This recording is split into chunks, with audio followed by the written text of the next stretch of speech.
Sejak kepergian Putri dari kota ini, kesepian adalah pengganti tubuhnya. Tidak jarang, aku dan dua sahabatku merasa kehilangan. Barangkali Putri juga merasakan hal yang sama, apalagi di jam-jam biasa kami berkumpul. Namun, sepahit apapun perpisahan, sepedih apapun kehilangan, hidup harus tetap berlanjut.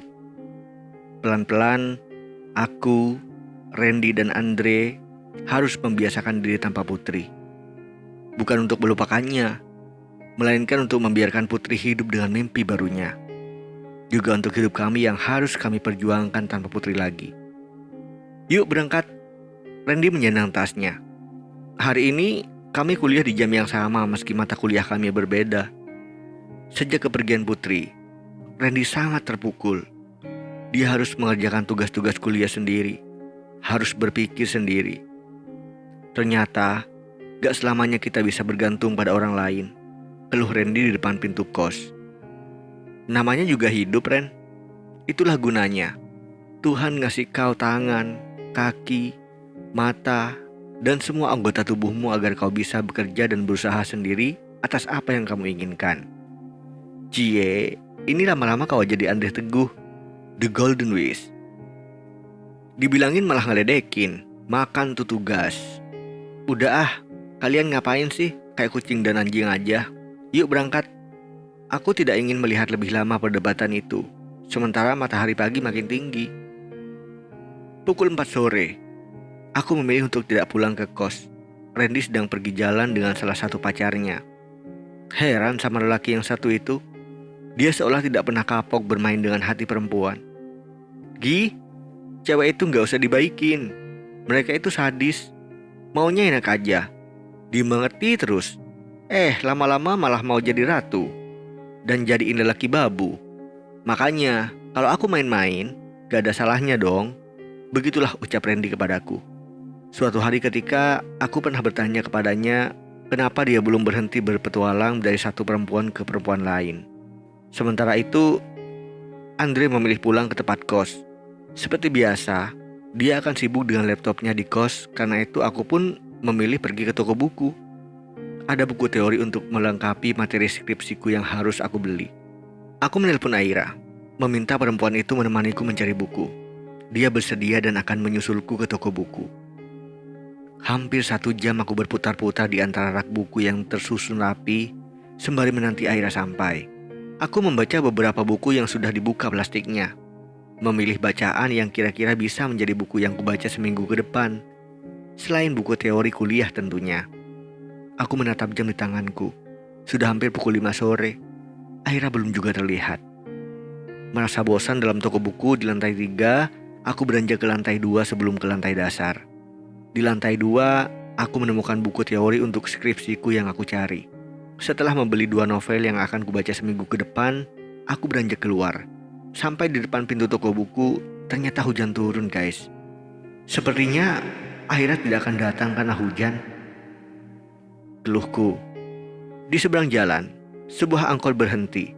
Seorang perempuan dengan celana jeans hitam, memakai kaos hitam dan memegang payung, berdiri menunggu jalanan sampai agak sepi. Lalu, dia berjalan menuju toko buku. Dia tersenyum di hadapanku. Rambutnya terlihat agak basah terkena bias air hujan. Maaf, aku telat. Tadi agak macet. Hujannya juga deras. Nggak apa-apa. Aku pikir kamu nggak datang. Dia menaruh payungnya di tepi teras toko buku, membiarkan payungnya itu kering. Kamu kenapa berdiri di sini? Tanyanya heran. Aku baru keluar dari toko bukunya. Ya sudah, kita masuk lagi aja, masih hujan. Sebentar. Dia mengeluarkan sapu tangan dari tasnya, lalu menyeka wajahnya yang agak basah. Yuk, ajaknya. Kami kembali masuk ke toko buku. Setelah Aira membeli buku yang diinginkannya, kami kembali keluar. Hujan masih saja turun meski tidak sederas tadi. Kita mau kemana lagi? Tanya Aira sesampainya di teras toko buku. Kami menatap langit yang mulai terlihat cerah meski hujan belum sepenuhnya berhenti. Kayaknya hujan-hujan gini ngebakso seru deh. Aira menawarkan pilihan. Tawaran yang menarik, balasku. Kami menengadahkan telapak tangan ke arah langit. Hujannya sudah tidak terlalu deras. Aira pun segera mengambil payungnya. Kami berjalan menuju parkiran yang berada di beberapa meter dari tempat kami berdiri. Namun, entah mengapa, aku justru senang dengan hujan kali ini. Mungkin karena ada Aira ya. Dia memayungiku ketika aku memindahkan motor. Dan kami bertatapan sejenak. Ada jeda yang terasa. Sebelum akhirnya dia menyadari dan mengelakkan wajahnya. Dari kawasan Jalan Damar, kami melintasi Jalan Veteran. Kemudian aku memilih berhenti di sebuah warung bakso di tepi Jalan Ula Karang. Aku dan sahabat-sahabatku juga sering makan bakso di tempat ini karena cukup dekat lokasinya dengan kampus. Kenapa berhenti? Kamu kebasahan? Tanya Aira ketika aku menepikan motorku. Enggak, aku lapar. Kita makan dulu ya. Aira hanya mengangguk, pertanda dia tidak menolak. Aku memesan 2 mangkok bakso karena tidak ada menu lain di sini. Untuk minuman, aku dan Aira memesankan air kawah daun, yaitu minuman yang lahir di Batu Sangkar, Sumatera Barat. Terbuat dari seduhan daun kopi yang diproses seperti air teh. Rasanya manis karena ditambah dengan gula merah.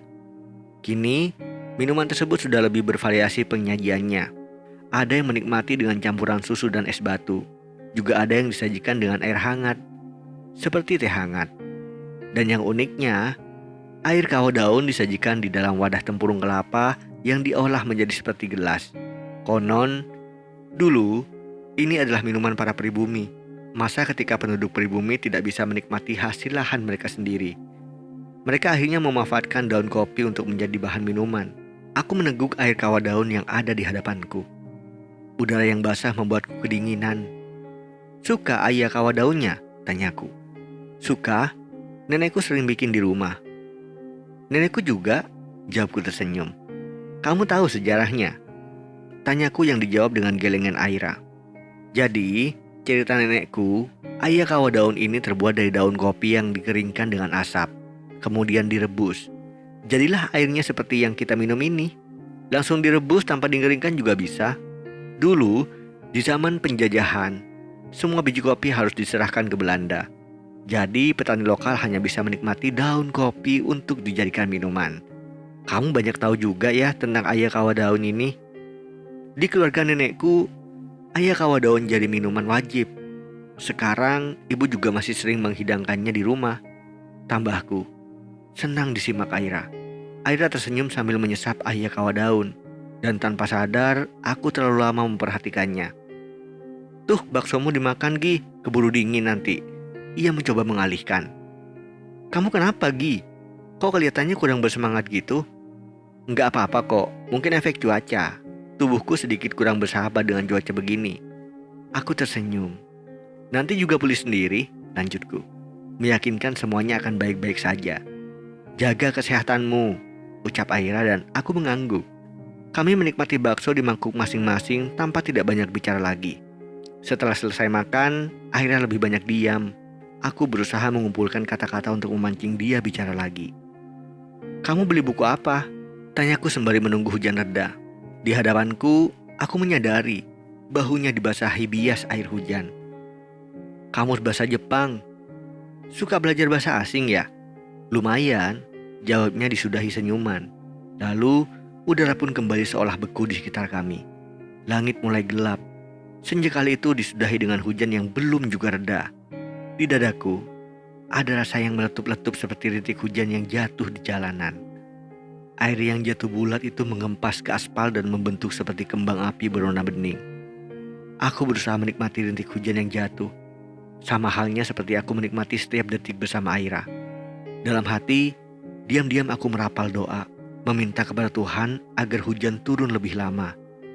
Agar aku bisa lebih lama dengan perempuan yang sedang berada di sampingku ini. Dan sepertinya Tuhan memang maha baik. Hujan tak kunjung juga reda, meski rona cemas telah memeluk pipi Aira.